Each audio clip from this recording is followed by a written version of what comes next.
internship at a few galleries that represented up-and-coming photographers at the time, so that included Wolfgang Tillmans and Gregory Crewdson. So I was being exposed to how photography was entering the art market and entering kind of the fine art. Larry Clark was one of the artists as well.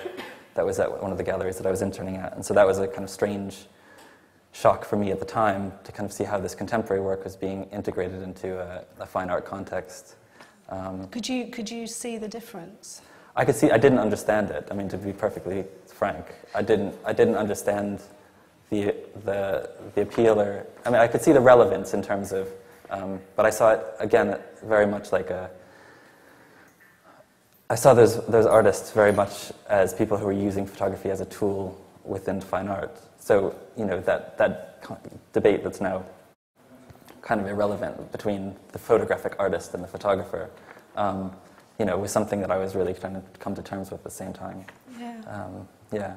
And then on top of that, after I worked at the galleries, I did an internship with Annie Leibovitz, which is a completely different ballgame, in a completely different world of photography.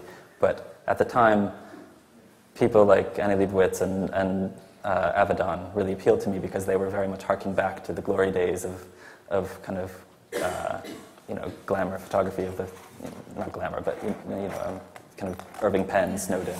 And the idea that the commercial system of photography would support these kind of half a dozen sort of major characters who basically monopolised commercial image making. Yeah, absolutely, and it was a completely unrealistic kind of environment to be in as a student, right. As a 19-year-old student, to kind of realize that somebody had hundreds of thousands of dollar budget to go off and shoot Arnold Schwarzenegger on the top of a mountain, and rent helicopters. All of that stuff was like this.